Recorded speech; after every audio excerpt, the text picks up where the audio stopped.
Tudo jóia aí? Tudo tranquilo? Ótimo! Muito bem. Vamos então retomar os nossos estudos de Os Mensageiros. Já atingimos aí a metade do livro. Passou rápido. Quando o livro é bom, passa voando. E hoje nós vamos estudar os capítulos 21 a 25. Hoje é a nossa quinta aula. Nós vamos ter 10 aulas. Hoje é a nossa quinta. Metade do livro já foi. Então, André estava lá em Campo da Paz, que é um posto localizado ali nas regiões inferiores. Ele estava lá junto com o seu instrutor Niceto, o Vicente, que era seu companheiro de trabalho, e tendo contato bem direto com o coordenador daquele local, que era o Alfredo, e de sua esposa, Ismália. Então ele estava tendo muitos aprendizados, muitas lições, e naquele momento, o momento que nós vamos iniciar aqui o nosso capítulo, inclusive, ele iria ter contato com os espíritos dementados. É o nome do nosso capítulo, tá, gente? Capítulo 21, Espíritos Dementados. Então, ele foi informado que eles utilizavam o recurso da oração para auxiliar esses irmãos, e era uma ferramenta poderosíssima. Poderosíssima. E com isso, André e Vicente foram lá para aprender um pouco mais sobre isso. No primeiro pavilhão, eles caminhando, chegando no primeiro pavilhão, André sentiu como se ele estivesse no manicômio. As pessoas alucinadas, loucas, perambulando com a fisionomia de preocupação, de angústia, de desespero, variando isso, né? E aí, ao verem o Alfredo, muitos se aproximaram para ter ali uma conversa mais perto ali com ele. E é um momento muito interessante porque a gente vê que todos eles que procuravam Alfredo acreditavam que ainda estavam encarnados. Não se davam conta do que tinha acontecido. E as suas preocupações eram completamente materialistas. Veja um primeiro exemplo, um primeiro senhor, um senhor velhinho já, com a barbinha bem branca. Ó, até peguei o nome dele aqui. Eu peguei o nome dele aqui. Não, Malaquias. Gente, são tantas histórias, tantos nomes, e eu dou esse curso aqui, eu dou do Divaldo, que eu preciso ficar com a minha colinha aqui. A minha colinha é o livro. Malaquias é o nome desse senhor que vem, e ele preocupado, ele disse: Alfredo, e o meu processo, como é que anda? Como é que ficaram as minhas terras e os meus escravos, os meus bens? Aí André fica achando estranho, né? Nossa, ele não sabe que morreu ainda? Preocupação com terras e escravos. Será que o Alfredo vai botar ele para despertar agora? E para surpresa de todos, o Alfredo responde da seguinte forma: sim, Malaquias, seu processo ele tá correndo.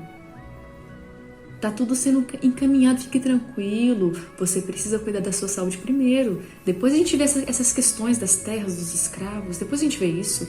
Vamos cuidar da sua saúde primeiro. Ele tratou o senhor Malaquias como se ele, estivesse normal, em sua completa normalidade mesmo. E aí ele se asserenou. Ficou calmo.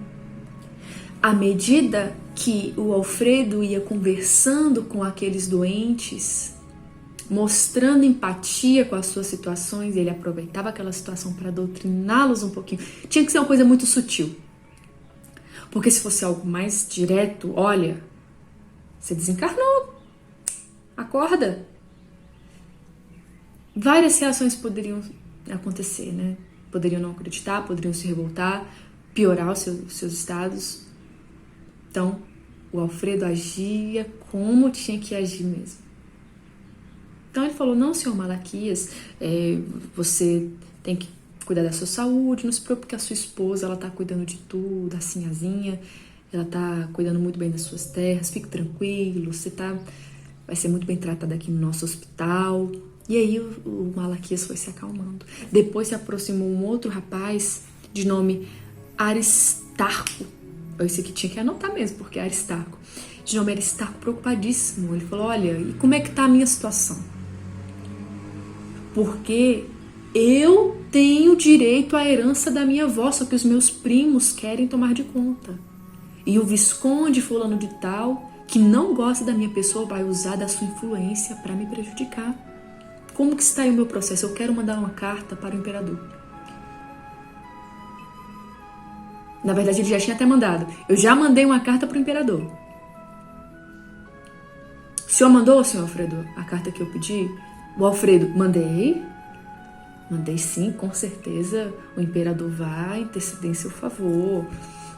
Mas você precisa se preocupar com outras questões agora, com o seu bem-estar, com o seu melhoramento. Deixa pra lá os seus primos gananciosos. Se preocupe com você. E aí ele se acalmava também. Se acalmou. É verdade, eles vão morrer. Logo eles vão morrer tudo. Sendo que ele que já tava, né, já tinha morrido. Olha essa técnica de doutrinação do Alfredo, que incrível! A gente acha que o espírito precisa escutar a verdade imediatamente, sempre, e não é assim. Não é assim. A gente pode trazer essa situação para o nosso dia a dia, dentro de uma sala mediúnica, por exemplo, em que o espírito muitas vezes chega sofrendo muito, chorando, sem entender o que está acontecendo, e o doutrinador fica insistindo, não, mas você desencarnou, você não pertence mais ao mundo dos vivos, você não está sentindo nada, isso é coisa do corpo. Doutrinações vagas e vãs, que não fazem sentido algum para aquele momento. É um momento de, não, eu sei que está doendo, mas fique calmo, você vai ser levado para o hospital, a ajuda chegou. Ah, mas os meus familiares, não, todos eles estão sendo atendidos também, sabe? A gente tem que ter um pouco dessa noção. Então era assim que o Alfredo doutrinava, e por último chegou uma mulher com um semblante bem fechado, e ela falava que precisava voltar à casa dela, porque as filhas estavam desamparadas e ela precisava estar ali junto com elas, porque o marido sempre dizia que se ela se ausentasse do lar, ele tiraria todos os bens da família, ia sujar o nome. E ela estava com essa preocupação do marido voltar. E aí o Aniceto explica que as meninas estavam sendo muito bem amparadas, que a situação dela não era tão simples, que ela não podia receber alta imediatamente, só que a mulher se chateia. Não gosta do que o Alfredo disse e sai brava. E aí outras pessoas se aproximam para falar com o Alfredo. Ele fala, olha, não posso atender todos imediatamente, mas quando for conveniente vou recebê-los em meu gabinete e tudo mais. E aí, num contato mais íntimo com o André, ele esclarece que ali, se eles estivessem encarnados, eles iam ser pessoas normais, consideradas normais. Um senhor que estava preocupado com suas terras e seus escravos, outro preocupado com a herança, outro preocupado com as filhas. Mas ali eram verdadeiros loucos. Porque o senhor preocupado com a terra e com os escravos era um verdadeiro tirano. O preocupado com a herança queria prejudicar a todo custo os primos, a família. E a senhora preocupada com as filhas estava tentando envenenar o marido e morreu antes disso. Então lá eles chegaram em situação deplorável. Por muito tempo ficaram dormindo num sono perturbador, em pesadelos terríveis. E agora eu tinha a oportunidade de acordar e ainda assim não se davam conta do tempo que tinha passado e do tanto que a situação tinha mudado.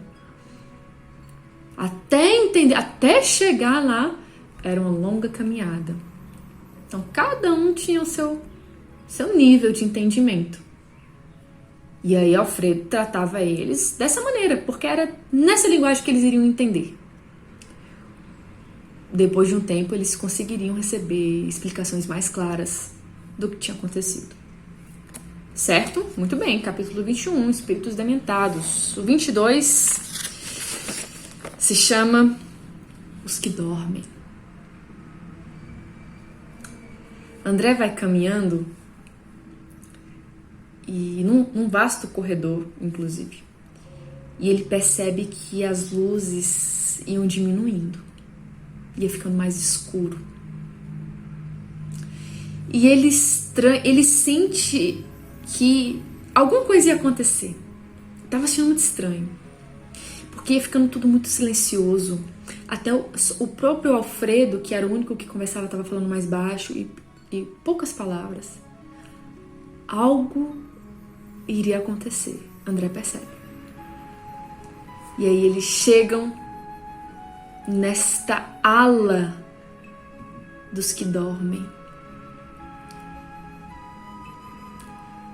Eram quase 2.000 espíritos nessa condição, deitados numa cama muito perto do chão, uma cama baixinha, completamente imóveis.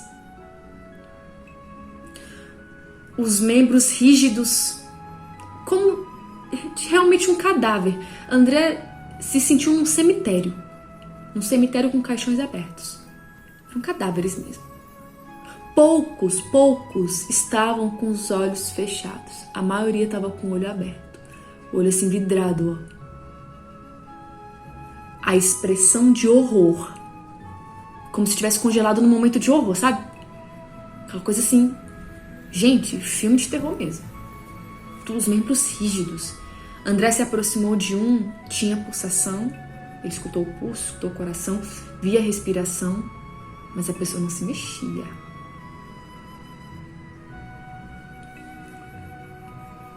Quase 2.000 nessa condição.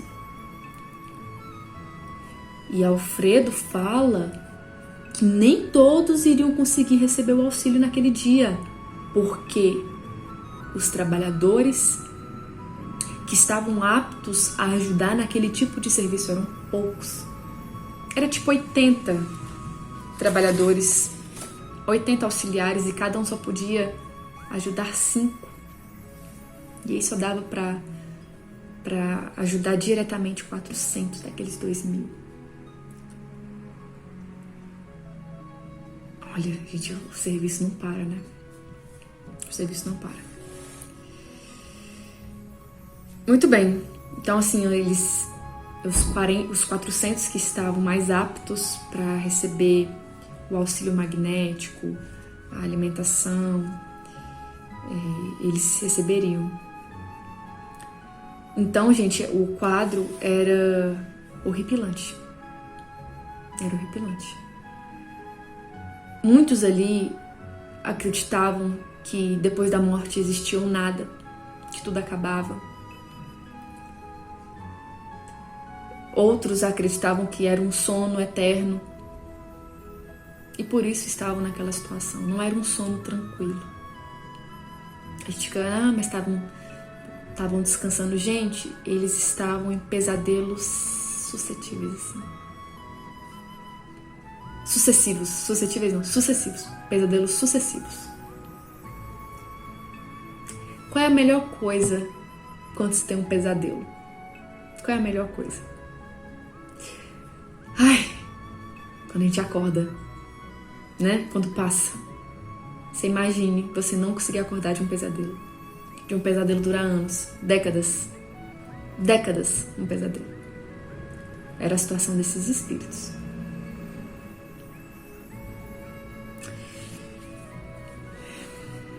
E assim, tinha todo tipo de gente ali. Criminosos, perversos, pessoas que não tinham fé. Pessoas que não se movimentavam para o bem. Não eram só assassinos, homicidas ali, não. Pessoas que não foram indiferentes a tudo. Indiferentes ao outro, indiferentes à vida, preocupando só consigo mesmo. E chegaram lá paralíticos. Não se movimentaram para o outro e chegaram lá paralíticos.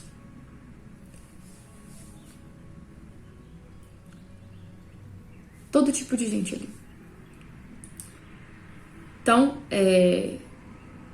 o Alfredo estava com uma espécie de luz na mão e em cada leito tinha também um ponto de luz.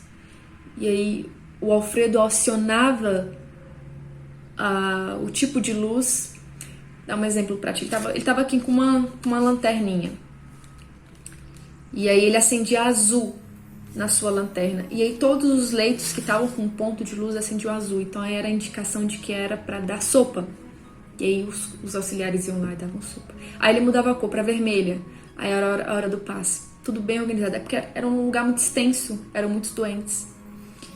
Então era feito dessa forma. A última luz foi uma luz triangular e representava o momento da oração, que nós vamos chegar já já. Então era isso, né? Eles recebiam, somente alguns recebiam a medicação e a água e estavam nesse processo de sono. Esse é o capítulo 22, os que dormem. O 23 se chama Pesadelos. E aí Aniceto aproveita aquela oportunidade para ensinar o Vicente e o André. E até para testar se aquele auxílio às percepções magnéticas que ele tinha recebido no gabinete, né? Se ele... como é que ele estava, se iria realmente funcionar. E até pro André e pro Vicente ver isso em ação, ver que as suas percepções estavam ampliadas. Então o André, o Aniceto pediu para que o André se aproximasse de uma mulher, uma senhora, que estava dormindo, né? E observá-la.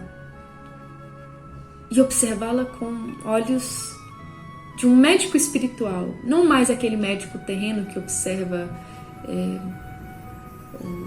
o pulso, as vísceras, as células. Observar a sua alma, contemplá-la, entrar no seu íntimo. E aí ele se concentrou bastante, fitando o rosto daquela senhora, e aí começou a ver uma sombra.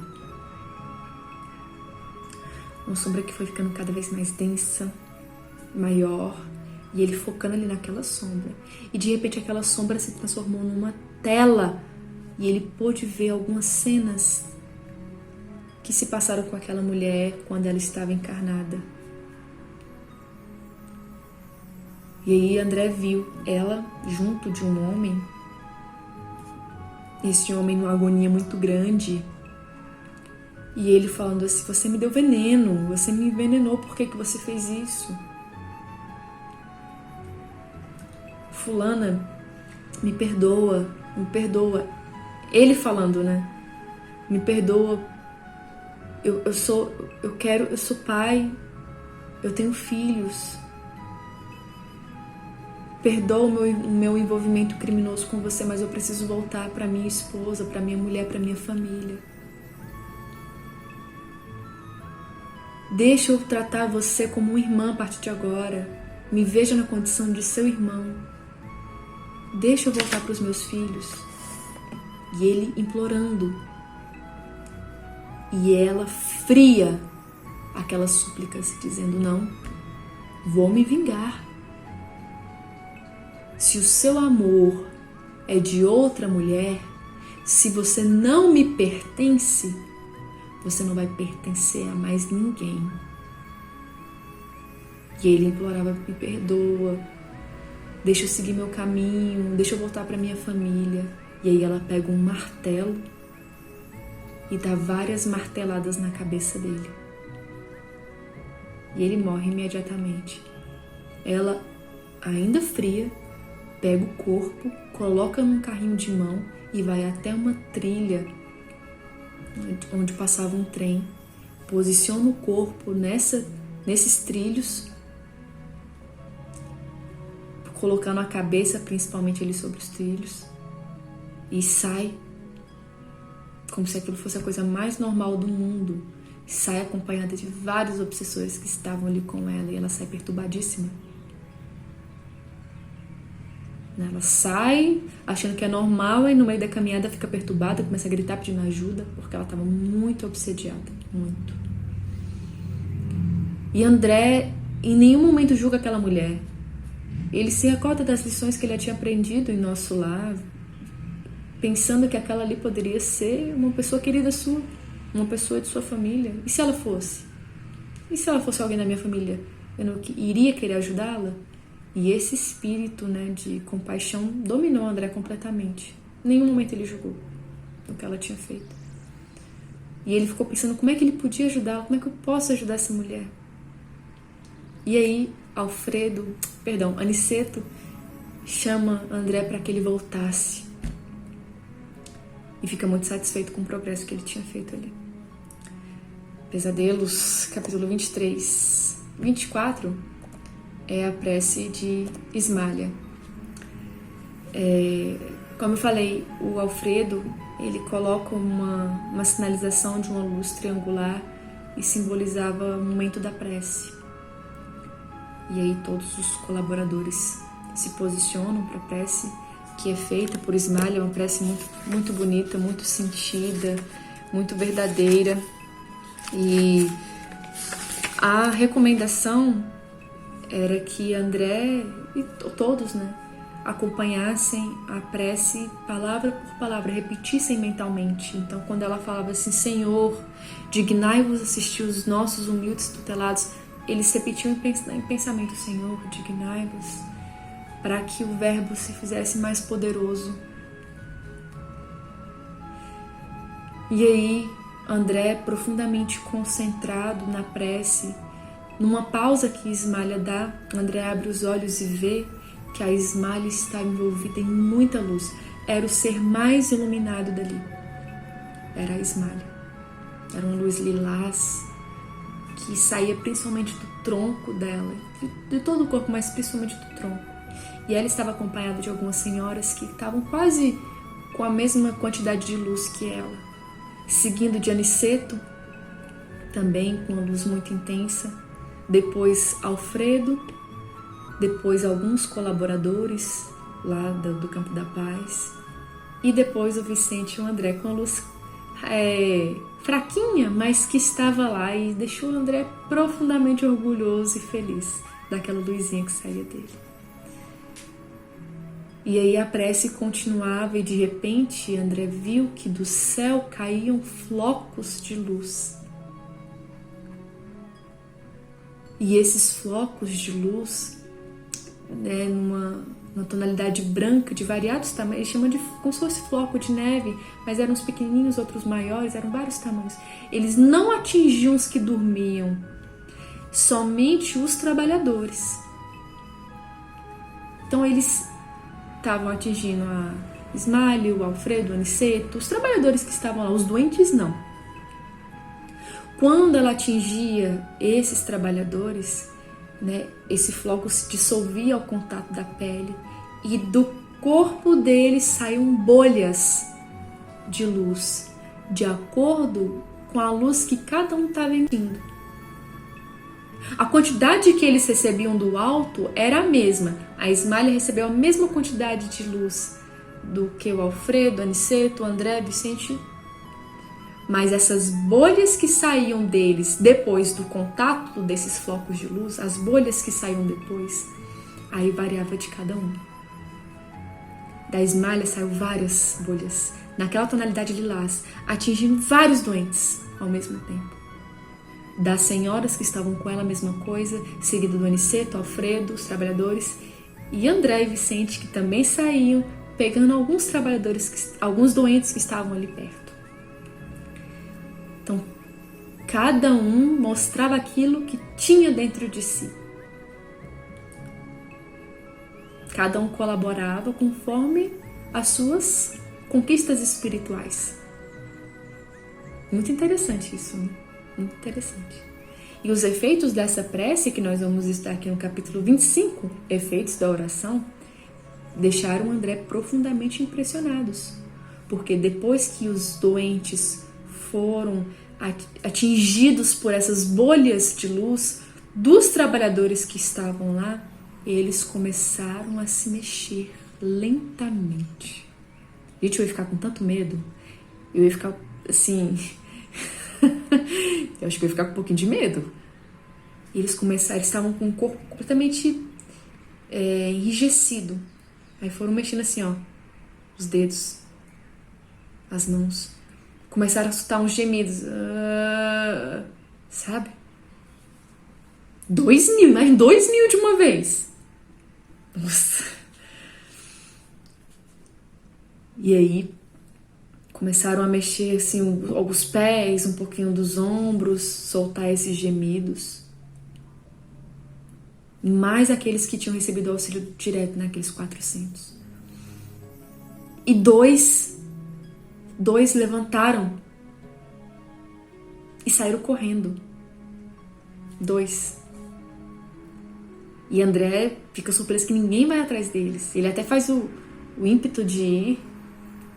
E Aniceto fala que não, que eles deixassem eles correrem, que eles iam se dar conta que eles precisavam de ajuda, iam pedir ajuda e depois iam ser encaminhados de novo para ali. Então 2 saíram correndo, alguns se mexeram, né? Mexeram os dedos assim. E depois de um tempo a luz diminuiu, porque o ambiente todo se encheu de luz, né? Depois da prece. Aí a luz diminuiu e eles voltaram a ficar estátuas, voltaram para os seus pesadelos, que iam continuar, gente, por muito tempo. Olha que situação triste, que situação triste. E assim, aí depois de muito tempo, quando eles despertassem, iam estar na condição daqueles que procuraram Alfredo, falando, mas e a minha herança e os meus escravos? E ia ser mais tanto tempo assim. Nossa, gente, como é ruim a gente estacionar, como é ruim a gente gastar uma vida inteira com nada, com bobagem. O tanto que o prejuízo é nosso, o tanto que demora pra gente recuperar o tempo perdido. Nossa, se a gente soubesse, a gente gastava todas as nossas energias em nos tornarmos pessoas melhores, em fazermos o bem. Porque quando a gente joga uma encarnação no lixo, gente, as consequências são tristes. Tristes mesmo. E a gente que está tendo a oportunidade de estudar não pode nem alegar que não sabia. Sabíamos. E muito. Muito mais do que os nossos irmãos. Aproveitemos então essa chance. Aproveitemos essa chance para que cheguemos aí num estado como Ismália. Cada um mostrou o que tinha dentro disso. Interessante isso, né? Esse auxílio que eles prestaram. Achei muito interessante isso. Essa questão das bolhas que saíram. E é como o Aniceto explicou para o André. O nosso pai maior, ele se utiliza de trabalhadores bons, que querem ajudar para fazer o serviço. Jesus não pode ir lá de encontro a esses irmãos. Esses irmãos precisam chegar até Jesus. E para isso, para que eles consigam alcançar, é preciso que tenha trabalhadores bons, com boa vontade, para se fazer instrumentos do Cristo, para se fazer instrumentos do Pai. Né? Pai que é Deus, Jesus que é o nosso irmão, não são a mesma pessoa, o mesmo ser, né? Sabemos disso muito bem, mas é importante a gente frisar. E então é isso, né? É isso, gente. Essa é a nossa aula 5. Finalizamos aí a primeira parte do livro. E qualquer dúvida podem me procurar e a gente continua aí na próxima aula, certo? Então, até a próxima, se Deus quiser.